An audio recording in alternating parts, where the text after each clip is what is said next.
खराब आदत तो आपकी 2 दिन में पड़ जाएगी, लेकिन अच्छी आदतें पड़ने में आपको 2 से 3 महीने का समय लगता है, आपकी बॉडी टाइम लेती है। अगर मैं अपनी नजर में देखूं तो डायबिटीज कोई ऐसी बीमारी नहीं है जो आपको 1-2 दिन, 1-2 वीक, 1-2 महीने या 1-2 साल में हो। अगर हम डायबिटीज को टारगेट करते हैं तो हम आने वाली हर बीमारी को रिवर्स कर सकते हैं। जो स्टेप्स हैं डायबिटीज के जो अराउंड चलते हैं, वो सिर्फ डायबिटीज के नहीं है, वो ओवरऑल हेल्थ के लिए है। कि ओवरऑल हेल्थ आपकी ओवरऑल लाइफ स्टाइल से आती है, और डायबिटीज आपकी ओवरऑल हेल्थ पे ही काम करती है। जो हमारे जितने भी फेस्टिवल्स हैं, वो किसी ना किसी हेल्थ रीजंस के साथ में हमारे साथ जुड़े हुए हैं, लेकिन ज्यादातर केसेस में ग्लोबलाइजेशन के चक्कर में वो हेल्थ पीछे हो गई, मार्केटिंग आगे आ गई।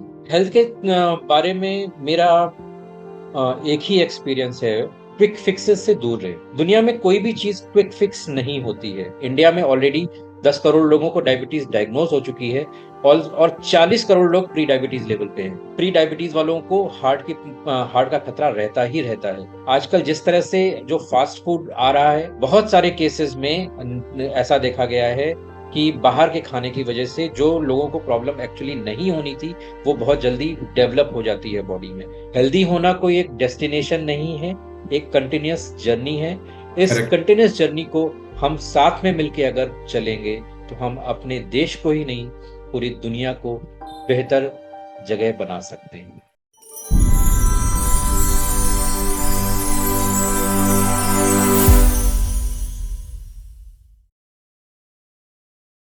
Hello, everyone.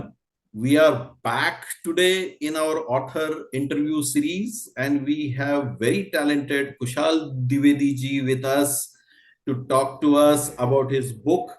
His book is about health, particularly about diabetes. So, this is his book, Decode Your Diabetes. This is his book. This is Kushal Dwivedi ji. This book is one amazing book where you can reverse your diabetes, you can improve your health, and ये कैसे करना है और वो भी 12 week के अंदर कैसे करना है. We will understand everything from Kushal ji. This book is available on Amazon. This is one of the best selling books. This is one of the best sellers. तो अगर आप लेना चाहते हो, अपनी अपनी कॉपी रिजर्व करना चाहते हो, तो ये अमेजोन के ऊपर अवेलेबल है किताब. इसकी लिंक हम लोग डिस्क्रिप्शन में दे देंगे. आप अपनी कॉपी वहां से बाय कर सकते हो.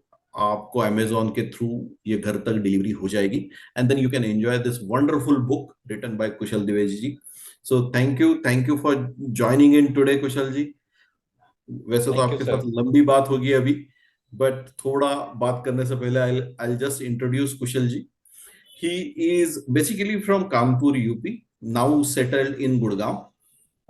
After a long corporate career working with great MNCs, इन्होंने डिसाइड किया कि थोड़ा सा हेल्थ के फील्ड में इनको इंटरेस्ट लगा, इनको पैशन लगी.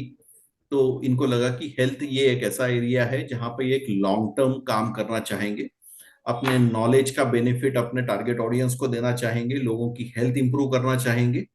तो इससे रिलेटेड फिर उन्होंने हेल्थ कोच, ये एक सर्टिफाइड हेल्थ कोच बने, ये एक न्यूट्रिशनिस्ट बने. हेल्थ के अंदर इन्होंने अच्छा काम किया. इसकी प्रेरणा उनको मिली जब फैमिली के अंदर कुछ लोग बीमार पड़े और उनको हेल्थ चैलेंजेस जब हुए, तो कुशल जी को लगा कि ये तो चैलेंजेस सिर्फ मेरे घर की बात नहीं है, हर किसी घर में हेल्थ चैलेंजेस होते हैं. तो इनको दूर करने के लिए मैं क्या कर सकता हूँ, मेरी जिम्मेदारी क्या है, मेरे नॉलेज का फायदा इनको कैसे हो सकता है, ये सोच के ये हेल्थ के फील्ड में आए हैं. अभी बहुत अच्छा कर रहे हैं और अपने नॉलेज से बहुत सारी लोगों की जिंदगियों में वो बदलाव ला रहे हैं. तो कुशल जी, वेलकम अगेन. मैं आपको वेलकम करता थैंक यू हूँ सो अपने मच सर। इंटरव्यू में. अगर मुझसे कुछ मिस हो गया हो तो प्लीज ऐड करिए इसमें. या हम लोग बात आगे बढ़ाते हैं फिर. Thank you so much sir for very nice introduction. So so far जो अभी तक मेरी जर्नी रही है, वो बहुत पर्सनल है, क्योंकि मैंने कॉरपोरेट में काम किया, और कॉरपोरेट में काम करने के बाद मैंने हेल्थ प्रॉब्लम देखी। न सिर्फ मेरी फैमिली में, बल्कि मेरी फैमिली के सराउंडिंग हर कोई सेम काइंड ऑफ प्रॉब्लम से जूझ रहा है। सबकी प्रॉब्लम सेम है, और सब सोल्यूशन भी सेम लगा रहे हैं, और सबको रिजल्ट भी सेम काइंड के मिल रहे हैं, कि पहले भी बीमार थे और आज भी वो बीमारी ही फेस कर रहे हैं। तो और वही बीमारी जब कुछ टाइम बाद मुझे भी लगी, क्योंकि मैं भी उन्हीं आदतों के साथ चलता था। तो मुझे भी लगी। मैंने कहीं ना कहीं डिसाइड किया कि I can not live for life long with these diseases. ये इनके साथ में लाइफ लॉन्ग अगर अगर नहीं जीना है तो मुझे कहीं ना कहीं थोड़ा सा हट के सोचना होगा। जो रेगुलर ट्रेंड है उससे अलग हट के कुछ करना होगा। तो उसके लिए फिर मैंने सबसे पहले अपने हेल्थ के लिए सॉल्यूशंस ढूंढना शुरू किए। एक टाइम था सन 2014 के आसपास जब मुझे डायबिटीज खुद डायग्नोज हुई थी। और मैंने इस बात को किसी से भी शेयर नहीं किया। लेकिन कुछ टाइम बाद मुझे रियलाइज हुआ कि जब मैंने खुद रिवर्स किया है तो शायद जो मेरी अपनी जर्नी है वो दूसरों के लिए भी काम आ सके। और मैंने धीरे धीरे वो नॉलेज लोगों के साथ में शेयर करना शुरू किया। और ये बुक उसी का रिजल्ट है कि धीरे वो जो नॉलेज हमने कलेक्ट करी, लोगों के साथ में शेयर करी।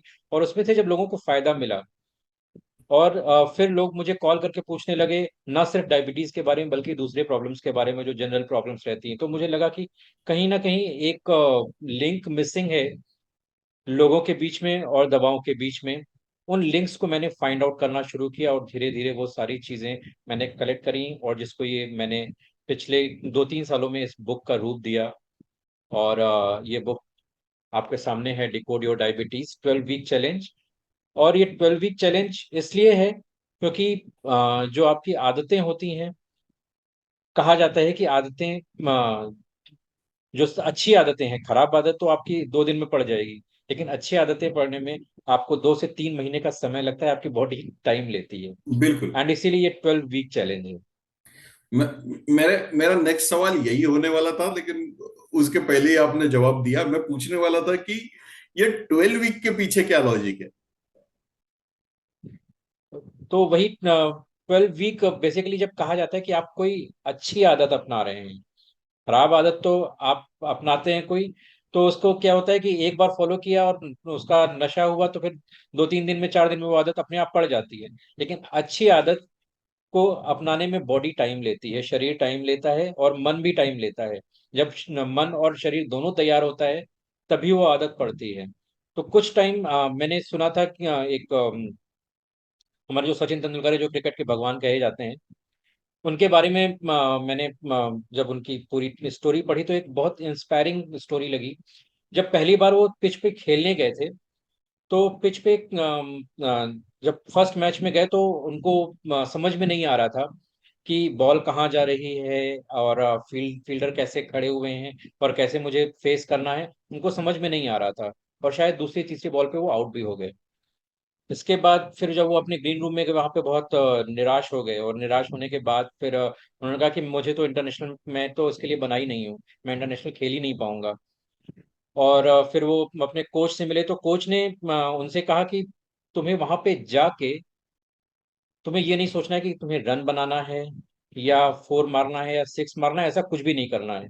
Just go there and spend 30 minutes over there. वहां आधा घंटा बिता के आओ। तुम्हें ये नहीं सोचना कि एक भी रन बन रहा है या नहीं बन रहा है, ये सोचना ही नहीं है। और जब उन्होंने इस प्रैक्टिस को अगले कुछ मैचेस तक किया, उसके बाद हिस्ट्री हम सभी लोग जानते हैं। करेक्ट। सो वही है कि कुछ हमें आदतें डालनी पड़ेंगी, उस आदतों के लिए टाइम देना पड़ेगा और वही एक 12 वीक का टाइम है जहां आपको कंसिस्टेंट प्रैक्टिस करनी पड़ेगी, जिससे बॉडी आपकी अच्छी आदतों को खुद अपनाती है।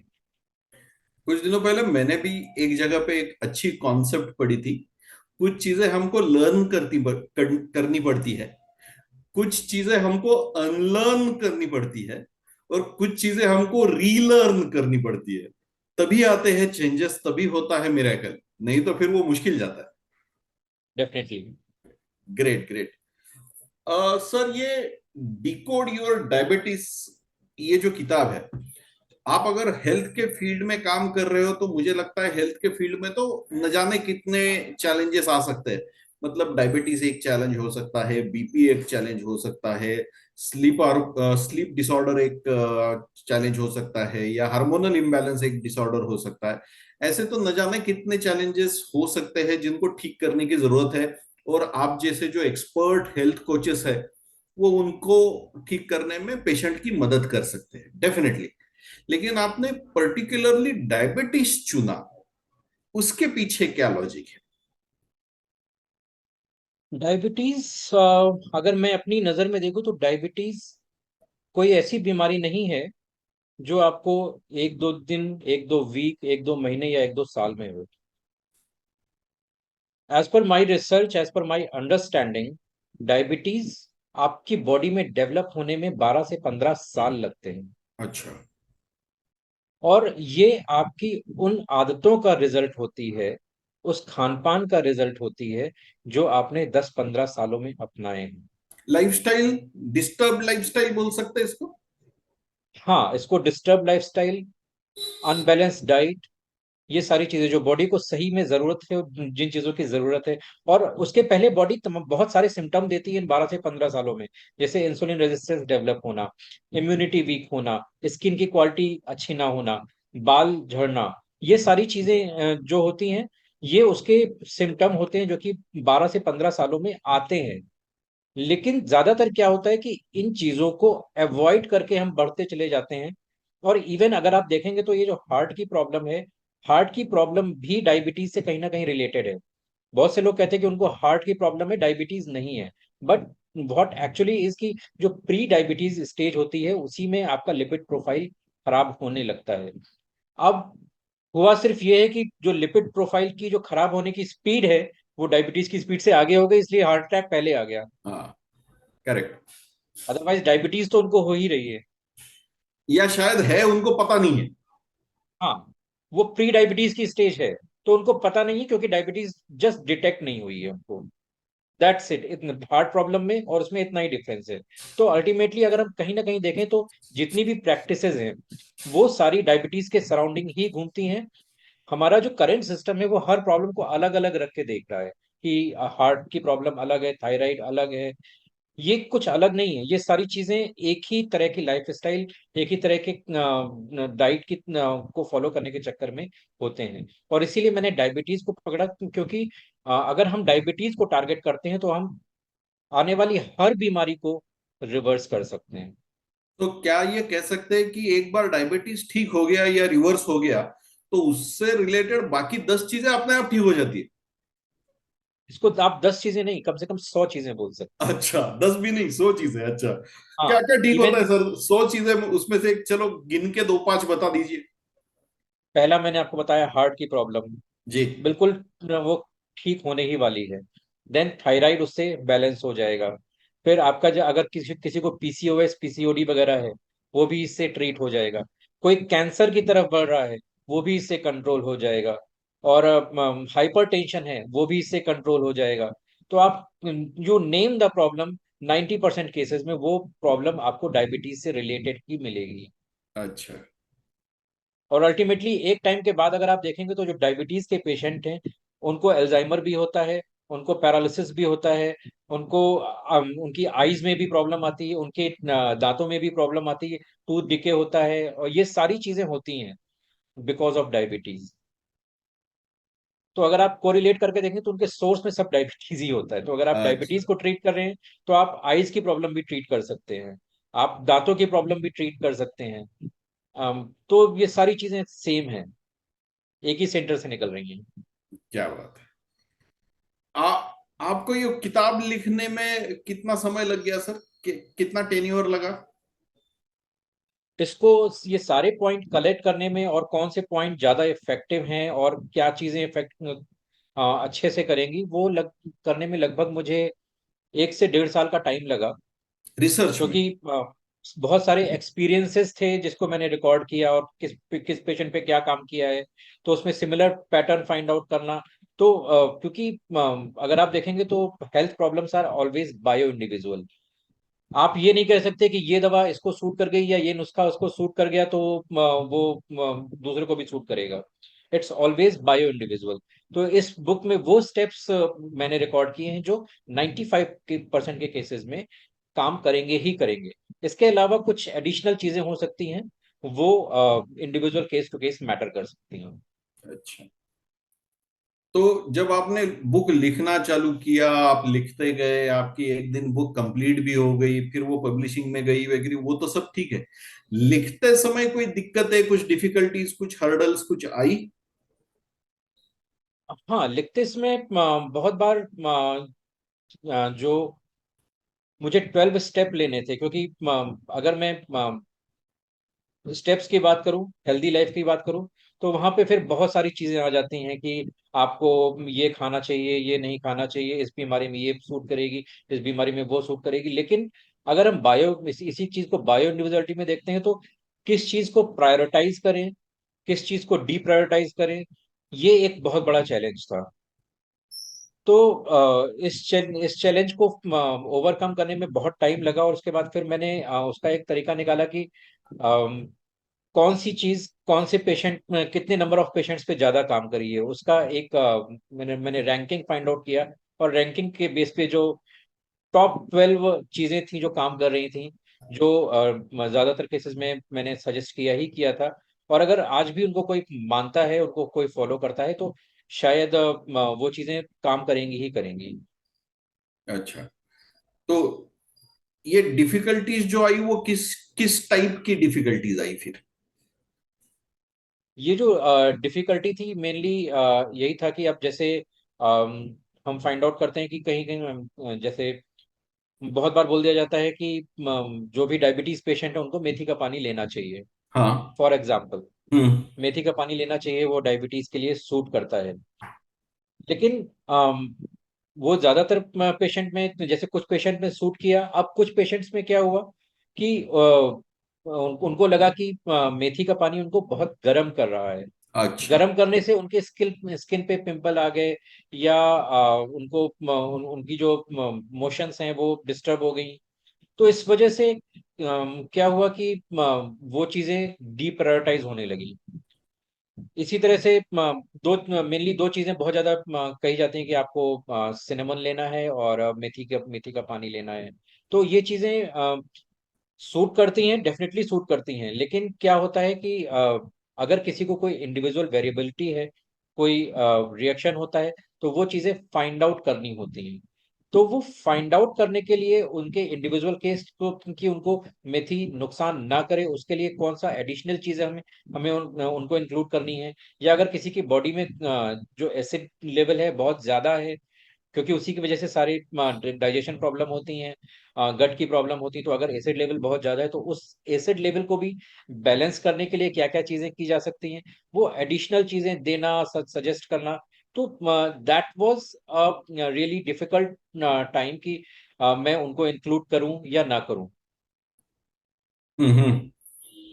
तो मेजरली इस पॉइंट से आई, अदरवाइज लिखने में तो आप अपने फील्ड से रिलेटेड लिख रहे थे, और उस फील्ड का आपको अच्छा एक्सपीरियंस भी है, तो आई एम श्योर कि वो तो लिखने में कोई दिक्कत नहीं आई होगी।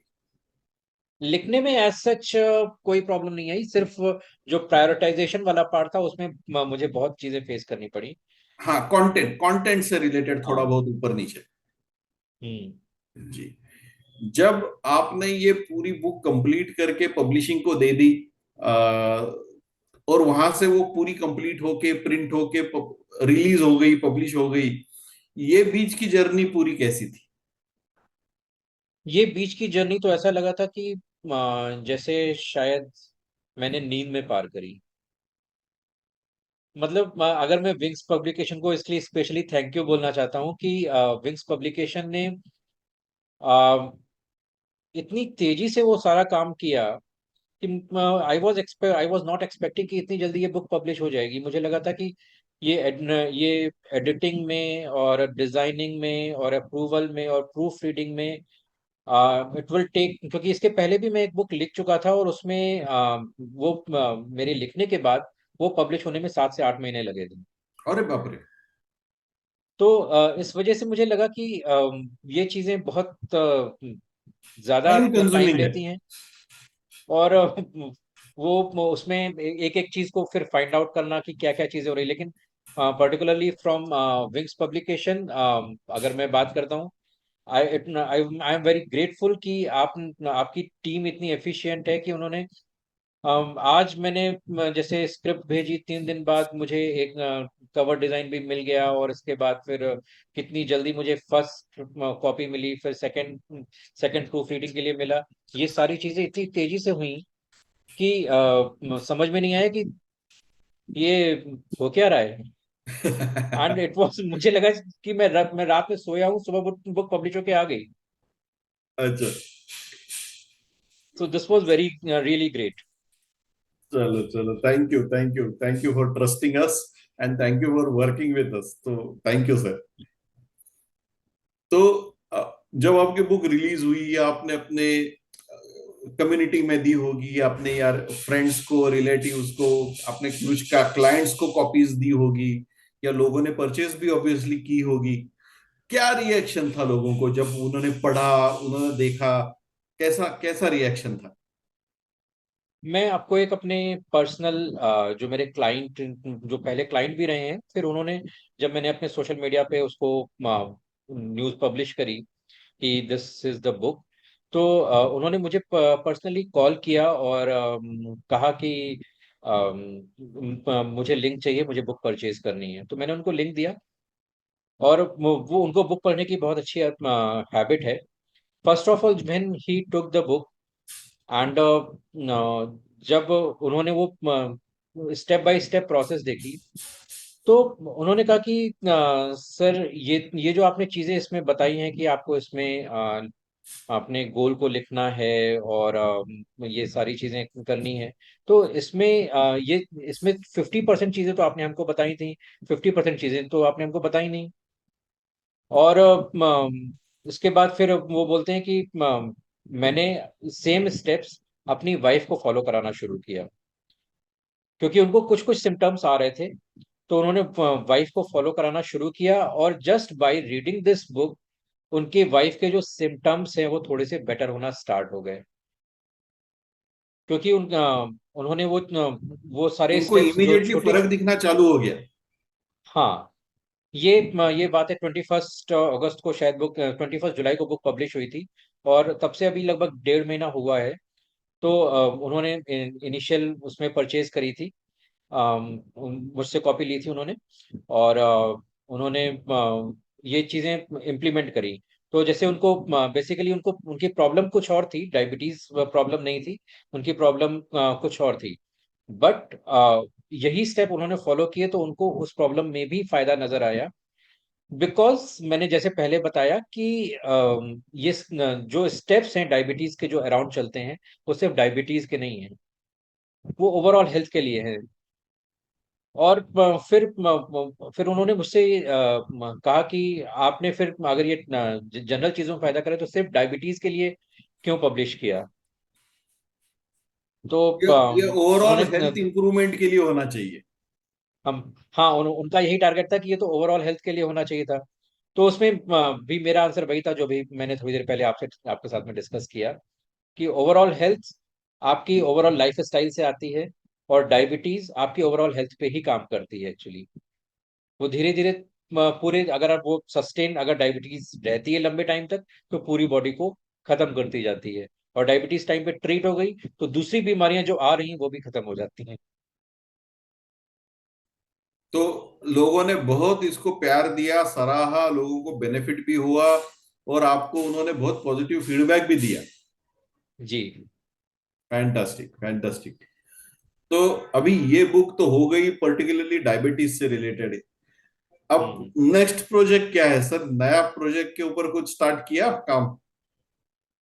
हाँ, नए प्रोजेक्ट पे भी मैंने कुछ काम स्टार्ट किया है, क्योंकि मैं काफी पिछले कुछ टाइम से जो मैं ट्रेंड ऑब्जर्व करता हूँ बीइंग अ हेल्थ प्रोफेशनल, जहाँ पे मार्केटिंग काम करती है, और उस मार्केटिंग में मोस्टली क्या चीजें चल रही हैं कि जैसे कोई भी फेस्टिवल आता है बेसिकली, तो उन फेस्टिवल्स में ज्यादातर जो लोग सजेस्ट करना स्टार्ट कर देते हैं कि मीठा कम खाओ, और जो फ्राइड चीजें हैं वो कम खाओ, या मतलब मेनली खान पान से ज्यादा से रिलेटेड ज्यादा रिस्ट्रिक्शंस होते हैं।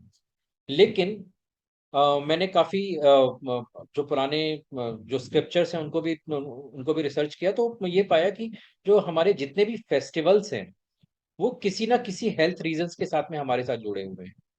हर फेस्टिवल के साथ में कोई ना कोई हेल्थ रीजन जुड़ा हुआ है, लेकिन over the period of time वो कम्युनिकेट नहीं हो पाया हमारी जनरेशन्स में। तो मेरा टारगेट है कि मैं अपनी जनरेशन को इन चीजों से फेस टू फेस बताऊं कि कैसे जो आपके फेस्टिवल्स हैं, अगर आप उनको सही तरीकों से मनाते हैं तो वो कैसे आपके हेल्थ को बेनिफिट दे सकते हैं।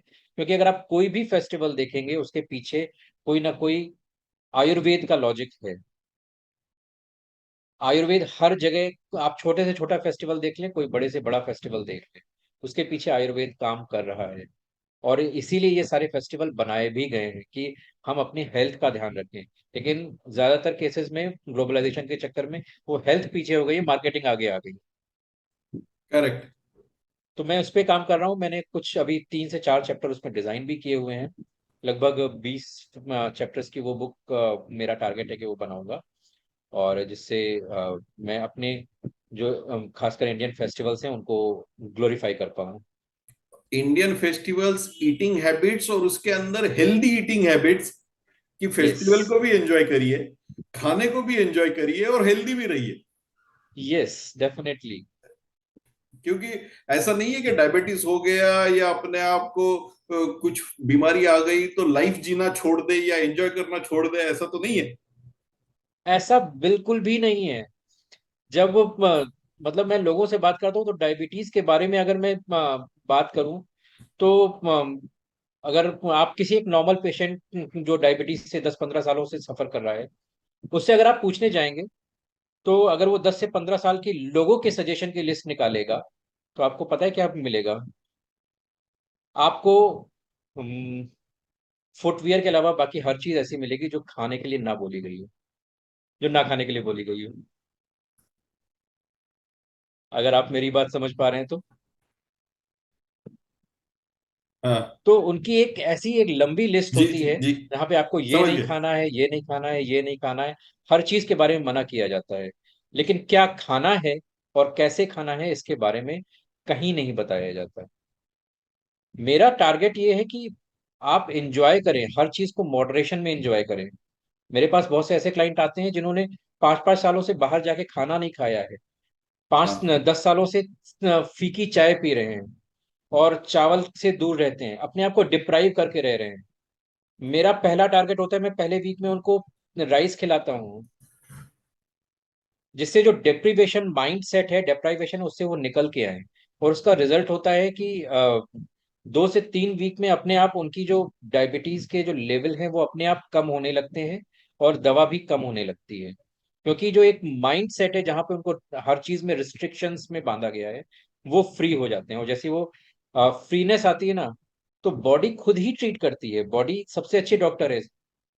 आपकी बॉडी जो टूटी हड्डियां जोड़ सकती है वो एक छोटी सी बीमारी नहीं ठीक कर सकती।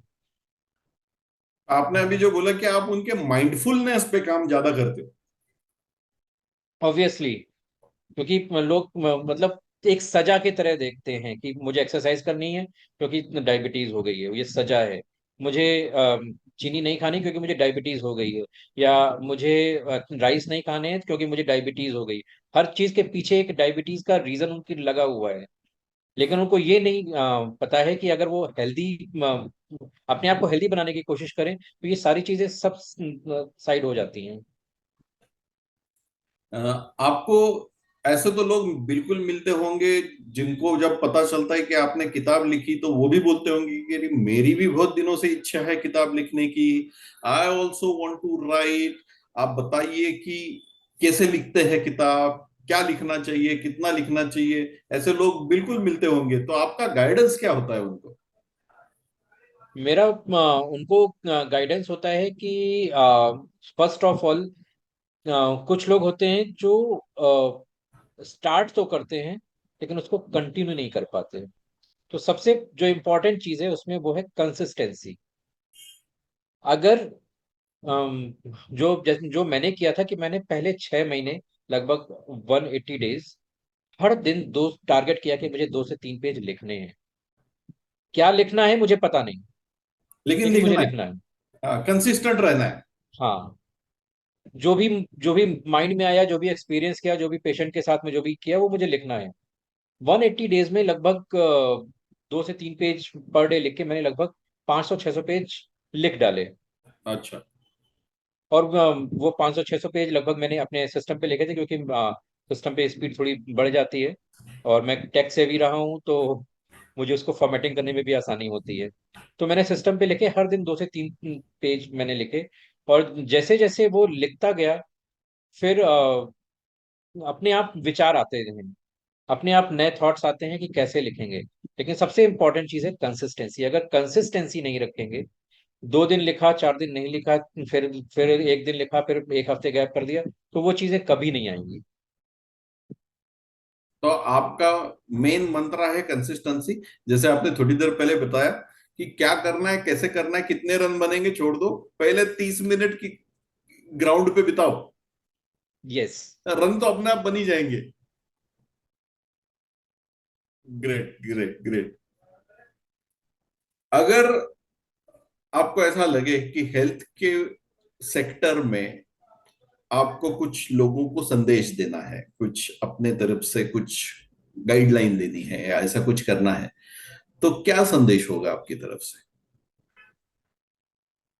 हेल्थ के बारे में मेरा एक ही एक्सपीरियंस है, जो सबके लिए काम करता है। दैट इज कि क्विक फिक्सेस से दूर रहे। दुनिया में कोई भी चीज क्विक फिक्स नहीं होती है। अगर कोई क्विक फिक्स के लिए बोल रहा है, या आप क्विक फिक्स के चक्कर में भाग रहे हैं, इनिशियल में आपको रिजल्ट मिल सकते हैं, लॉन्ग टर्म में वो आपको कुछ ना कुछ नुकसान ही करने वाला है। So always focus on consistency, avoid quick fixes.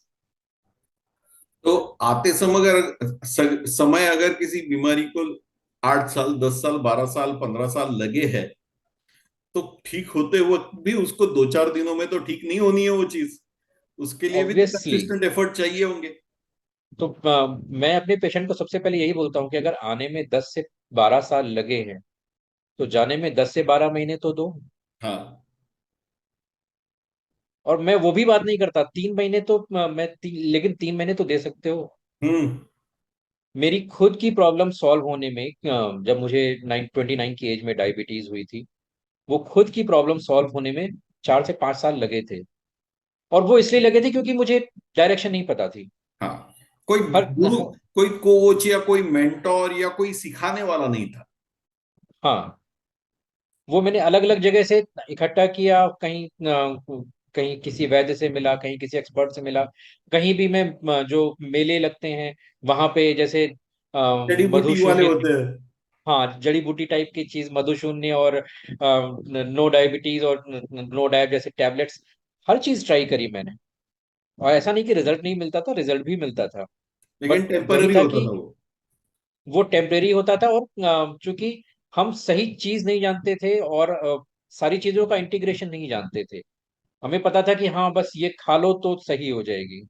और जो बताने वाले थे वो भी यही कहते थे, हाँ बस आपको ये खानी है, बस सही हो जाएगी।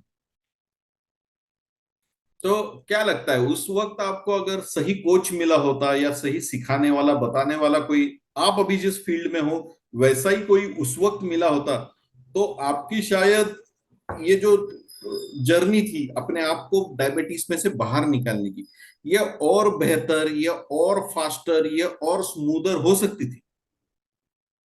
हाँ, डेफिनेटली ये जर्नी और स्मूथर हो सकती थी, क्योंकि जो गलतियां मैं कर रहा था, वो गलतियां अवॉइड हो जाती। क्योंकि मेरा टारगेट था, मैं सिर्फ 2 चीजों पे टारगेट करता था। एक कि कोई ऐसी ऐसा क्विक फिक्स मिल जाए, कोई ऐसा सप्लीमेंट मिल जाए, कोई ऐसी जड़ी बूटी मिल जाए जो मेरी डायबिटीज खत्म कर दे। जादू की छड़ी मिल जाए। और दूसरी चीज थी कि हर कोई कहता था कि एक्सरसाइज करनी पड़ेगी, तो मेरा जो मन में आता था वो मैं एक्सरसाइज करता था। हम्म। अब उसमें मुझे ये नहीं पता था, जब शुरू शुरू में मैंने एक्सरसाइज करना भी स्टार्ट किया, तो उसके सही फॉर्म्स कौन से होते हैं, कौन सी हमें एक्सरसाइज करनी है, या उसमें डाइट की इंपॉर्टेंस क्या है, या रूटीन की इंपॉर्टेंस क्या है। जो किसी ने बताया वो करा, किसी ने बताया वो किया, तो उसके चक्कर में गलतियां भी हुई, कई बार चोट भी लगी, इंजरीज भी हुई कुछ, और वो इंजरीज ठीक होने में भी टाइम लगा, तो वो बहुत सारी चीजें आई। But over the period of time when I learn एक प्रॉपर प्रोसेस, उसके लिए फिर मैंने ट्रेनिंग भी ली, और ट्रेनिंग के थ्रू मुझे जो क्यूरेटेड इन्फॉर्मेशन है वो पता लगी, उस क्यूरेटेड इन्फॉर्मेशन को मैंने इम्प्लीमेंट किया, and I got the sustainable results. हम लोग भी हमेशा बताते हैं कि हर फील्ड का एक एक्सपर्ट पकड़िए। फिर वो हेल्थ की फील्ड हो सकती है, फाइनेंस की फील्ड हो सकती है, आपकी एजुकेशन की फील्ड हो सकती है। किसी भी फील्ड का एक एक्सपर्ट पकड़िए, क्योंकि उनको चीजें पता होती है, वो उस जर्नी में से जा चुके होते हैं, उनको चैलेंजेस पता होते हैं, उनको सॉल्यूशंस पता होते हैं। तो एक अच्छे कोच को पकड़िए, एक अच्छे मेंटोर को पकड़िए। उनके गाइडेंस के नीचे और उनके सुपरविजन के नीचे अगर आप काम करोगे, तो बहुत सी चीजें आपको बेटर रिजल्ट्स देंगी, फास्टर रिजल्ट्स देंगी। और आपको जो आने वाली डिफिकल्टीज है, डिलेज है, इन सबको आप अवॉइड कर पाएंगे, और आप जिंदगी में ज्यादा बेटर तरक्की कर पाओगे, ज्यादा बेटर रिजल्ट्स आपको आ पाएंगे।